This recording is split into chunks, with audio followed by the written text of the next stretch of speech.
강원국의 지금 이 사람.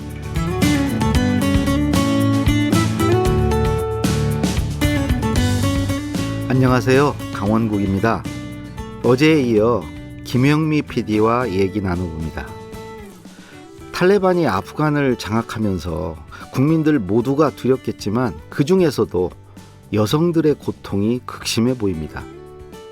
탈레반 새 정부는 여성과 남성을 분리시키는 법을 발표했는데요. 과거 우리 유교의 남녀 칠세 부동석하고는 비교가 되지 않습니다. 남녀는 한 지붕 아래 있을 수 없다는 원칙 아래 여성을 억압하고 있는데요. 용기 있는 일부 아프간 여성들은 이에 맞서 강력하게 저항 시도하고 있습니다. 조마조마한 마음으로 응원의 박수를 보내드리고 싶은데요. 오늘은 아프간 여성과 난민에 관해 김영미 PD와 말씀 나눠보겠습니다.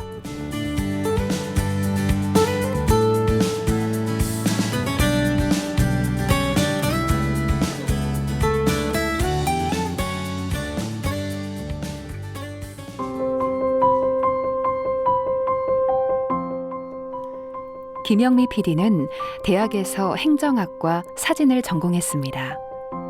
1999년 동티모르로 떠나 첫 작품 다큐멘터리 동티모르 푸른 전사를 제작했습니다. 2001년부터는 아프가니스탄 취재를 시작. KBS 일요 스페셜 탈레반 붕괴 100일 부르카를 벗는 아프간 여인들을 제작했고 2004년 긴급 르포 파병 100일간의 기록 자이툰 부대는 한국 취재진이 촬영한 유일한 영상물로 알려져 있습니다.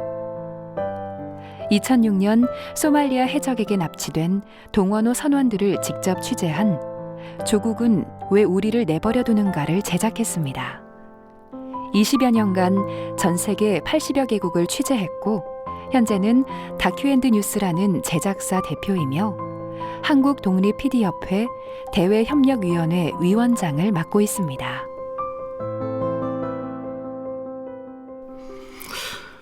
어제 참 얘기 흥미진진하게 잘 들었습니다.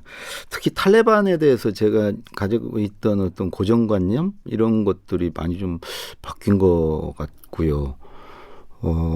조금 이제 탈레반에 대해서 정말 이해가 좀 깊어졌습니다. 아마 청취자 여러분들도 그런 시간이 되지 않았을까. 예, 오늘은 이제 그 아프간 여성과 난민 문제 이걸 좀 말씀드리려고 하는데 단도직입적으로 한번 여쭤볼게요. 그 탈레반은 왜 이렇게 여성을 못 살게 구는 거죠? 네, 어저께 제가 말씀드렸던 그 탈레반은 조직이라는 개념이 마드레사밖에 모르기 때문에 그 전 국토에 있는 모든 여성을 자기 눈에 띄지 않게 하려고 했던 거예요. 마드라사에는 여성들이 없었으니까.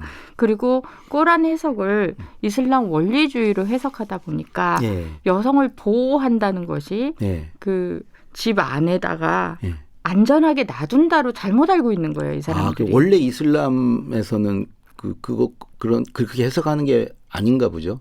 다른 중동 국가의 이슬람 국가를 하더라도 학교도 다니고 또 밖에 나가서 자유롭게 쇼핑하고 남자가 없어도 혼자 나갈 수 있고 이런 정도의 자유는 있습니다. 근데 아프가니스탄이 유독 그러는 게 탈레반이 꼬란에 나와 있는 여성에 대해서 너무 원리주의적으로 해석을 하고 이들이 여성들과 대면해 본 경험이 없기 때문에 여성들과 어떤 관계 설정을 해야 되는지를 잘 몰라요.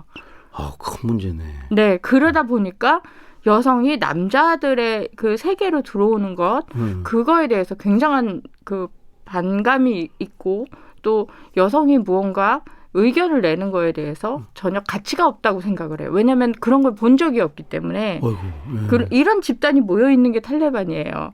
그래서 저는 사실 탈레반의 그 조직을 잘 이해를 해야 이들에 대한 대처를 할 수 있다고 생각을 하거든요. 지금 나오는 탈레반의 뉴스들은 대부분이 미국적 시각이거든요. 그렇죠. 그냥 악의 물이에요. 근데 그렇게 하면 나머지들이 설명이 안 되는 거예요. 그걸 깨기 위해서 우리 김 PD께서 유형을 무릅쓰고 거기를 가시는 거 아닙니까? 네, 그래서 제가 지금까지 겪어본 탈레반을 기반으로 했을 때는 그 개념이 완전히 가부장제에 묶여 있는 상황인 거예요. 쉽게 말해서 아버지하고 오빠가 더 권위적이에요, 굉장히. 그런 상황에서 탈레반도 정권을 잡다 보니까 이 남자들의 여론이 더 중요했던 거죠. 그 여성이 세상의 반인데 어떤 독립적인 주체로 인정을 않는 거네요. 그런 교육을 받은 적이 없잖아요. 그러니까. 심지어는 탈레반이 아니어도 아프가니스탄에서 가장 문제는 바로 그 각 가정마다 가부장적인 가정이 많다는 거예요. 일부 가족들은 약간의 서양 문물을 받아들여서 딸도 공부를 시켜야 된다 이런 생각을 하는 부모가 있는 반면 이런 부모님들은 굉장히 소수고 어느 정도 나이가 되면 결혼을 해야 되고 이 아프가니스탄 조혼도 굉장히 심한 나라예요. 그래서 제가 봤던 가장 어린 신부는 5살이었거든요. 아이고. 그러니까 5살, 6살 그리고 많아봐야 18살 이 정도가 돼서 다 결혼을 하거든요. 예. 근데 만약에 사회활동을 한다고 그러면 20살이 넘어서도 혼자 살아야 되는 거잖아요. 가족들이 그걸 못 봐요. 그러니까 서류상 결혼도 시키고 그러면 이 아프가니스탄에서 혼인은 남자의 종속이 되는 거예요. 그래서 마음대로 자기가 거처를 옮길 수도 없어요. 주소를 바꿀 수도 없고 어디 가서 뭐 서류 한 장 뗄 수가 없는 거예요. 근데 그 탈레반이 이번에 이제 새 정부는 샤리아에 따라 통치될 것이다. 지난 시간에도 언뜻 말씀하신 것 같은데 이 샤리아가 뭔가요? 이 샤리아라는 것은 원래는 취지는 되게 좋아요. 다른 사람들한테 기부도 해야 되고 가난한 사람들한테 배려도 해야 되고 그리고 이슬람을 공부한 사람들이 사람들한테 자비를 베풀어야 되고 이런 그 생활 규범을 말하는 거예요. 근데 샤리아 율법이라고 하면 이거에 기반한 이슬람 율법인데 이 안에 이제 옛날에 구약 시대에 나왔던 뭐 손발을 자르고 뭐 투석형을 하고 이런 것들을 다 집어넣은 거예요. 근데 샤리아를 그 나라에 전체 그 헌법처럼 이용하는 나라가 있는 반면 없는 이슬람 국가에도 없는 나라들도 있어요. 자유롭게 서구 사회 그런 헌법처럼 된. 근데 이 아프가니스탄은 탈레반이 아는 법은 샤리아 법밖에 없는 거예요, 이들이. 그러니까 당연히 국가의 헌법으로서 샤리아 율법을 적용시키는 거고 그거에 따른 샤리아 법정이 또 열려요. 근데 그 샤리아 법정이 뭐 굉장히 허술해요. 그래서 율법 학자가 판단을 하는 거예요. 개개인이. 그러다 보니까 원리주의로 판단하다 보니까 자기는 그냥 저기 투석형 여기 손 자르고 뭐 이런 식으로 굉장히 허술하게 그 법 집행이 되는 거예요. 그러다 보니까 힘없고 그 최대 피해자는 또 여성이고. 네, 힘없고 그런 약자들이 가장 거기에 피해를 보는 거죠.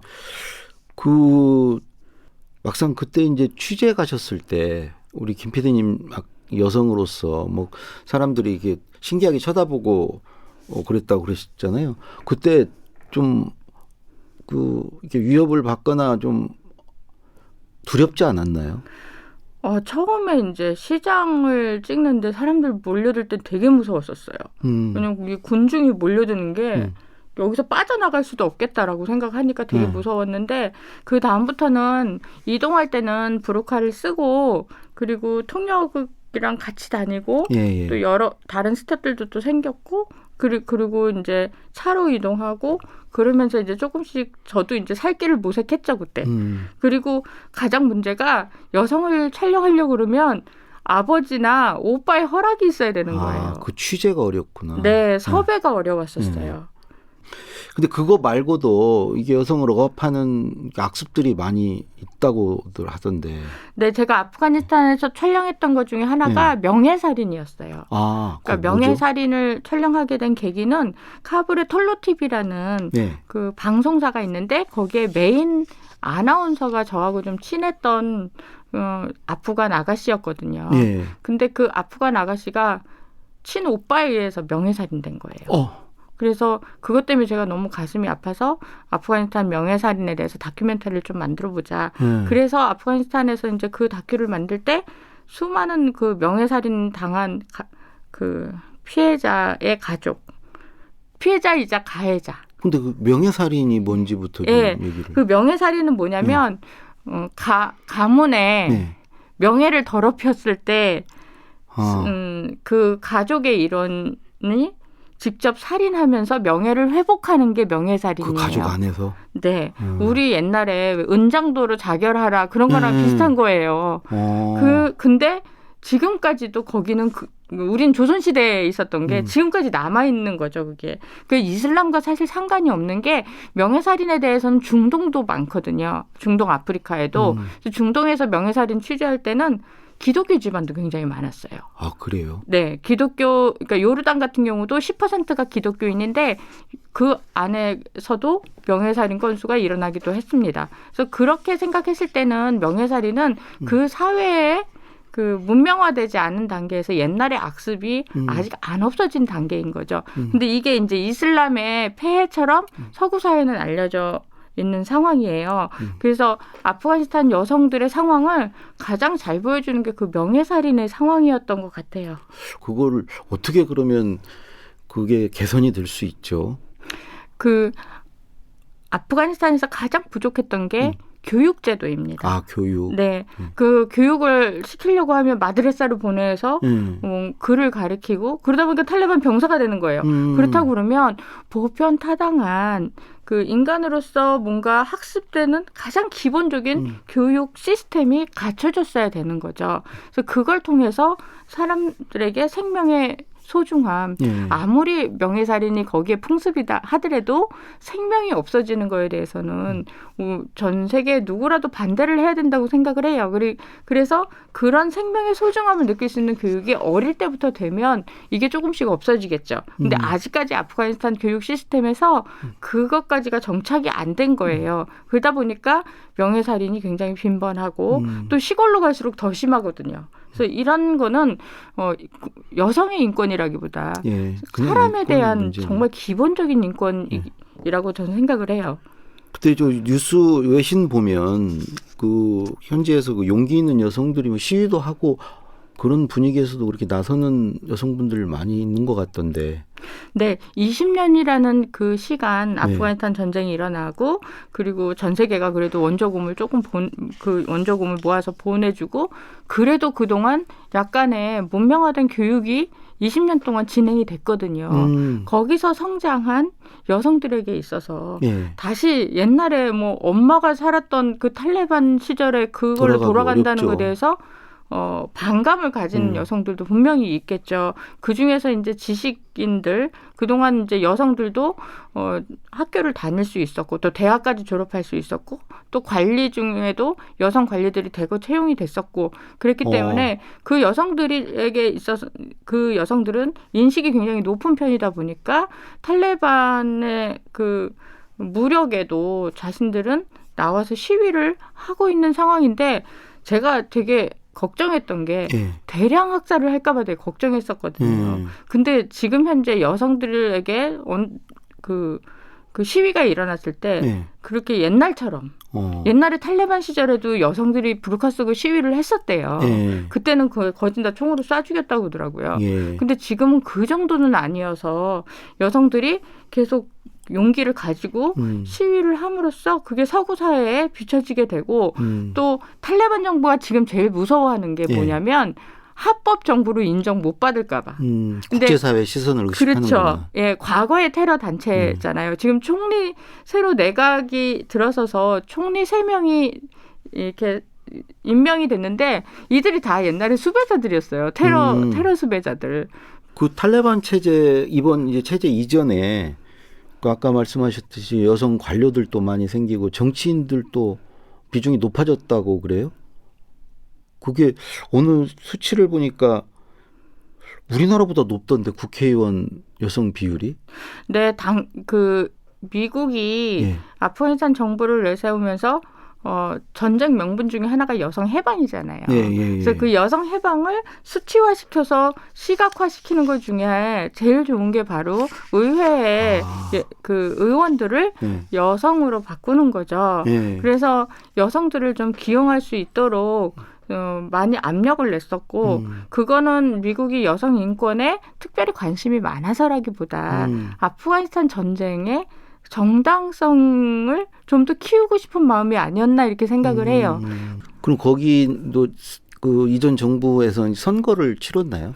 네, 그 20년간 네. 선거를 치렀고 선거를 통해서 대통령 당선이 되고 또 의원도 당선이 되고 지방선거도 하고 다 했습니다.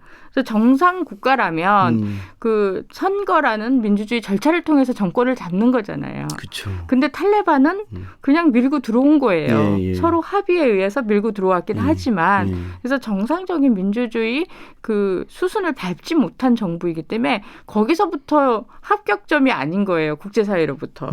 그러다 보니까 지금 계속 눈치를 보고 있고 합법정부로 인정받지 못하면 앞으로 벌어질 탈레반 정부의 경제 원조 이런 것도 이제 다시 들어올 확률이 없고 또 자신들이 영원한 테러 단체로 남는 거를 원하지 않는 거예요. 왜냐하면 테러를 할 때는 자신들이 산에서 은닉해 있을 때 상황인데 지금은 한 정부의 총리이고 장관이고 관리란 말이에요. 네. 근데 인정받지 못하는 거는 자신들이 굉장히 부담스러운 상황인 거죠. 그리고 국제사회란 한 나라가 외톨이를 살 수가 없어요. 하다못해 올림픽도 출전해야 되고 또 어딘가 교육도 해야 되고 그런데 이 정부의 정당성을 인정받지 못한다고 그러면 그건 아프가니스탄으로서도 굉장한 타격을 받게 되는 거죠. 근데 그 앞으로 그러면 이제 탈레반이 이제 그 계속 정권을 장악하고 있다고 가정할 때 네네.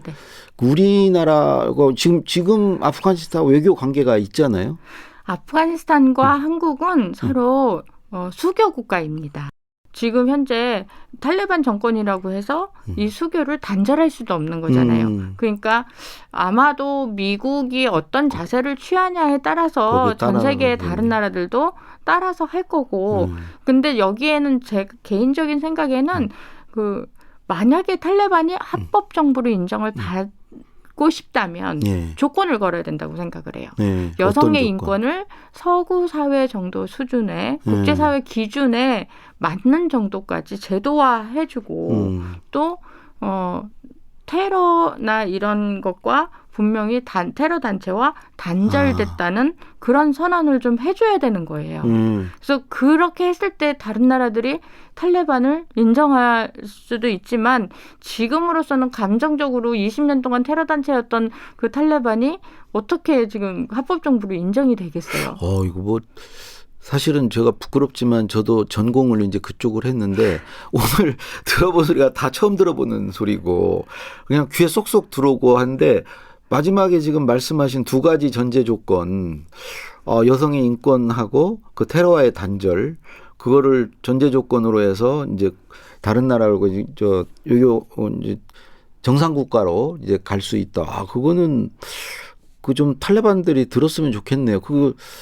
그게 어려운 일도 아닐 텐데, 예. 어려운 일이죠. 어려운 일인가요? 그들에게는 그 산에서 총 갖고 뛰다가 갑자기 지금 장관되고 막 그랬잖아요.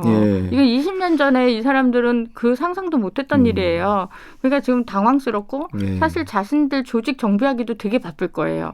그런 상황에서 지금 전 세계의 이런 과제들을 수행할 수 있을까? 이제 업무 능력이 에서 좀 차이가 날 거다 분명히. 저는 탈레반이 카불 공항을 넘겨받은 게 8월 31일 자정이었거든요. 그래서 미군이 간 다음에 탈레반이 그 관제실에 들어가서 너무 깜짝 놀랐다는 거예요. 기계들이 자신들이 만질 수 있는 기계가 아닌 거예요. 운영을 못 하겠구나. 그렇죠. 하다못해 발전기도 못 돌려가지고 불 나가고 막 그렇다고 얘기를 해요. 그래서 할 수 없이 카타르 항공에 요청을 해서 카타르 항공 쪽에서 이제 그 관제 업무라든지 이런 거 할 수 있는 사람들을 좀 제공받으려고 계속 노력 중이라고 그렇게 얘기를 하고 있거든요. 그래서 이런 걸로 봤을 때 단순히 카불 공항만 그러겠어요? 우리나라 사람들이 가서 그런 거 도와주는 거 잘하는데. 단기간에 그렇게 이 역량을 높이는 건 우리나라에서 정말 잘하는 건데. 그렇죠. 아프간 재건이라는 것은 20년 동안 미국이 그 돈을 때려박아도 안 됐던 재건이에요. 근데 탈레반이 그걸 자신들 스스로 할 수 있을까? 그거는 못한다고 봐야죠, 사실. 근데 그렇다고 우리나라가 이렇게 말씀하신 대로 이렇게 갈 수 없는 게 IS가 또 언제 테러할지 몰라요. 그래서 그렇죠. 지금 탈레반이 카불의 치안을 유지하고 있다라는 말은 IS로부터 그 테러를 보호해야 되는 거죠. 갑자기 탈레반이 테러와의 전쟁을 하고 있는 거예요. 지금 테러 단체와의 전쟁. 그러네. 그리고 미국과 같이 탈레반은 미국과 같이 테러와의 전쟁을 공동 수행해야 될지도 몰라요. 아프가니스탄에 이제 두 적들이 만나가지고 이제는 동지가 된 건가? 라는 그런 아이러니한 현대사를 저희는 지금 목격하고 있는 겁니다. 동침이네요. 우선 당장에 우리 지금 이제 난민 문제 있잖아요. 네네. 우리 진천에도 지금 특별 기여자라는 이름의 아프간인들이 들어와 계신데 아프간 난민에 대해서는 김 PD님 개인적으로 어떤 입장이세요? 이번에 네. 제가 그러니까 그 이전의 난민 형태와 지금이 좀 다르다고 느낀 점은 민의가 조금 올라갔다는 것도 실감할 수 있었는데요. 아이들을 보호하려고 하더라고요. 저 아프가니스탄에서 아이들은 약자층에 들어가가지고 아이들이 굉장히 어릴 때부터 일을 해요. 그래서 빵을 하나 사가지고 가야 되고 길거리 폐지 줍고 뭐 이런 건 다 아이들이에요. 우리는 좀 연세 있으신 분이 하잖아요. 여성보다 더 취약하네. 근데 아이들은. 거기는 아이들이 그걸 했어요. 학교도 안 가고 그러니까 무조건 걸어 다니고 어느 정도 이렇게 말도 할 수 있고 그러면 학교를 보내기보다 일을 시켰다고요. 그게 아프가니스탄에서 아이들을 정의하는 거였는데 아이들을 먼저 피난시키려고 하더라고요. 카불 공항에서 엄마가 아이를 이렇게 미군한테 담으로 이렇게 주는 그 모습 보셨죠? 예. 그것도 뭐냐면 나는 이런 내전 국가에 태어나서 이렇게 살지만 아이들은 좀 더 좋은 세상에 살았으면 좋겠다라는 마음을 갖게 된 거예요. 다 그래서 부모 마음이죠. 네. 근데 거기 옛날에는 아프가니스탄에 그런 정서가 거죠. 없었어요. 제가 처음 본 것 같아요. 이런 정서가 생긴 게. 그래서 아이들의 미래에 대한 고민을 하고 내 아이는 내전에서 키우고 싶지 않다라는 그게 굉장히 확고한 것 같아요. 그래서 지금 아프가니스탄 난민들은 옛날보다는 조금 달라진 형태가 아닌가라고 제가 느낀 거고 사실 우리 사회에 지금 난민 찬반 의견이 맞아요. 막 굉장히 충돌하고 있잖아요. 예멘 때도 그랬고 제주 예멘 난민. 저는 이게 굉장히 놀라워요. 뭐가 놀려? 제가 20년 넘게 아프리카의 중동 뭐 여러 나라를 취재했잖아요. 전혀 관심이 없었어요. 찬반 의견도 없었어요. 그러네. 그러고 보니까. 지구 저편에 뭔 난리가 나도 우리는 남의 일이었어요. 맞아요. 근데 지금은 그 난민이라는 이슈로 연결을 짓더라고요. 많은 분들이 연결 지으시면서 우리나라에 미치는 영향을 생각하기 시작하셨다는 그 정도라도 거예요. 국제사회에 정말 일원이 된 거네.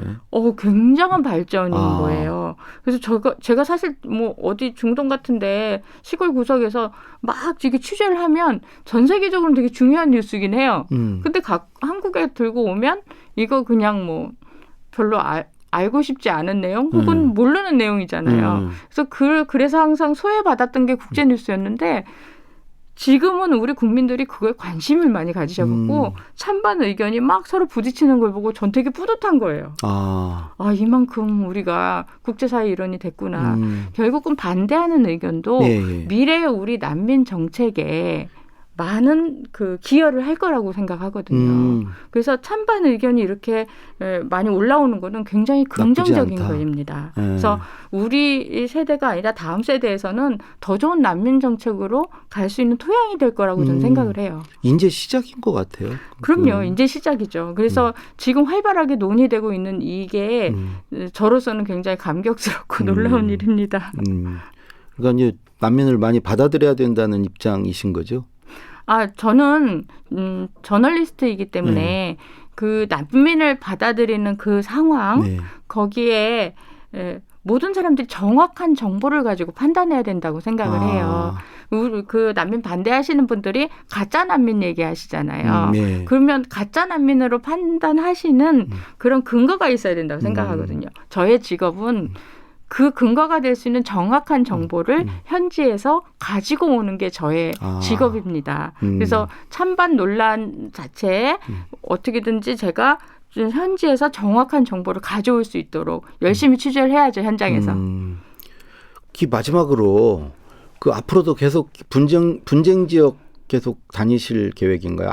혹시 뭐 이렇게 지금 계획하고 계신데 이 코로나 이 국면이 좀 지나면 어디를 가야 되겠다 하는 데가 혹시 있으신가요?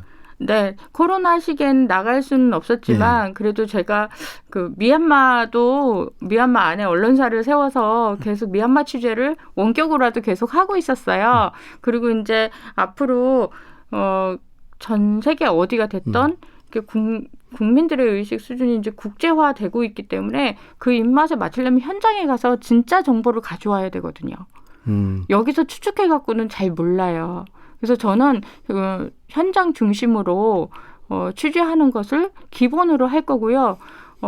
앞으로 뭐 몇 년을 더 일할 수 있을지 잘 모르겠는데 환갑이 한 8년 남았기 때문에. 아이고 그렇게밖에 안 남았어요? 네, 그래서 제 건강이 허락하는 한은 최대한 현장에서 취재를 할 거고요. 국제 뉴스가 중요한 거는 우리 국민 한 사람 한 사람에게 영향을 미칠 수도 있고 또 국민의 알 권리 충족을 위해서는 누군가는 지구 저편에 가서 계속 취재를 해야 되기 때문에 저는 그 임무를 열심히 수행하려고 합니다. 아니, 근데 아까 처음에 이제 나는 위험한 것을 되게 피하면서 다니니까 위험하지 않다라고 말씀하신 가족들은 그래도 걱정하지 않겠어요?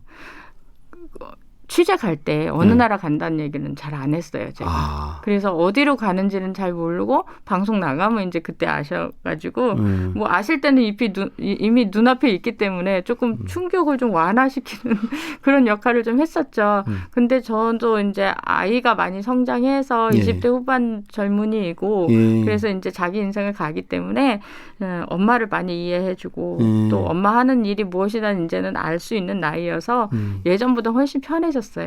이제 뭐 김영미 하면 뭐 아주 전 국민이 다 아는 인물이 되셨으니까 아무쪼록 앞으로도 이 무사히 건강하게 정말 국민의 알 권리 충족을 위해서 취재 활동 지속적으로 하시길 바라면서요.